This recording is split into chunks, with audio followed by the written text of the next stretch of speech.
వస్తుంది. ఇంకా మన రేవంత్ రెడ్డి గారు ఎల్బీ స్టేడియంలో 7,000 మంది నర్సులకు నింపినట్టు చెప్పాడు. ఆయన నోటిఫై చేసిండా? ఆయన ప్రభుత్వం ఐడెంటిఫై చేసిండా? ఆయన పరీక్షలు పెట్టిండా? ఆయన రిక్రూట్ చేసిండా?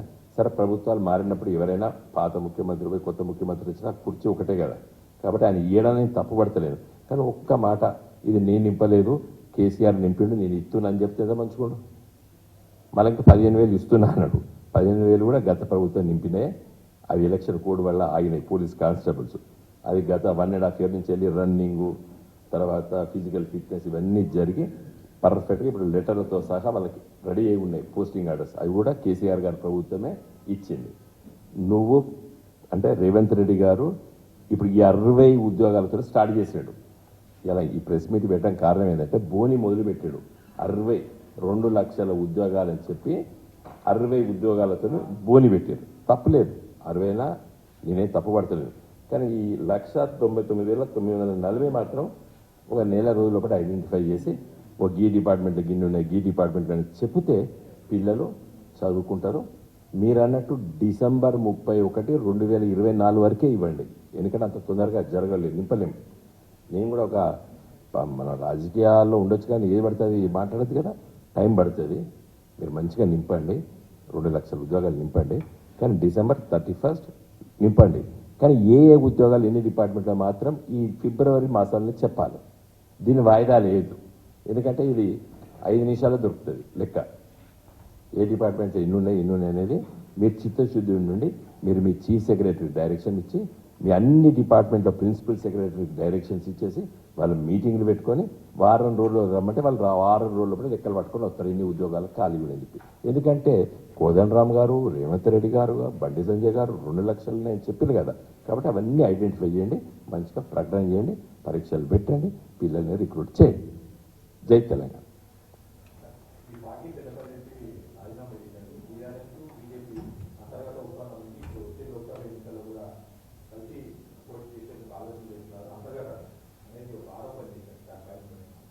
ఇప్పుడు ఆయన ఆరోపణ, ఆయన ఏ స్థాయిలో ఉండి ఆరోపణ చేయగలుగుతాడు?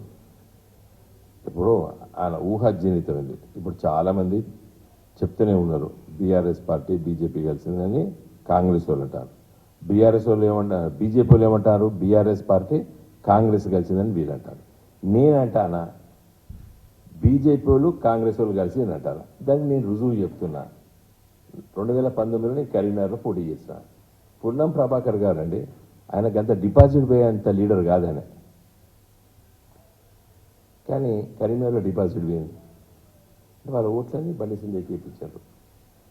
మన మధు యాస్కి గౌడ్ గారు వారు నిజామాబాద్లో 30-40 వేలు పడతాయి. ఆయన డిపాజిట్ పోయేంత లీడర్ కాదు. ఆయన కూడా మంచి ఓసారి MP, all India Congress committee secretary. అక్కడ కూడా వాళ్ళు బీజేపీకి. అంటే ఎవరెవరు కుమ్మక్కారు? మరి ఆ బీజేపీలకు భువనగిరిలో నల్గొండలో కూడా 2019లో కూడా ఎన్ని ఓట్లు వచ్చినా మీకు తెలుసు. కాబట్టి వాళ్ళు ట్రాన్స్ఫర్ చేసుకున్నారు. నేను పొత్తు పెట్టుకున్నా కూడా అంటలేను.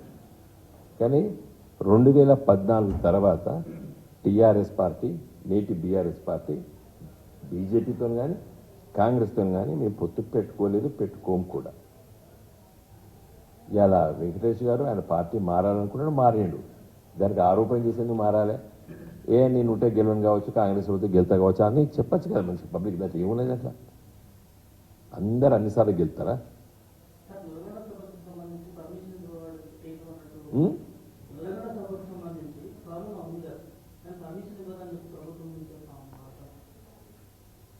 ప్రభుత్వము రిజెక్ట్ చేస్తే, పబ్లిక్ మీటింగ్ రిజెక్ట్ చేస్తే మాకున్నటువంటి అవెన్యూ హైకోర్టు కూడా చూస్తాం. మేమైతే ప్రభుత్వం రిజెక్ట్ చేస్తే నేను అనుకోవడం లేదు. ఎందుకంటే ఇట్స్ ఓన్లీ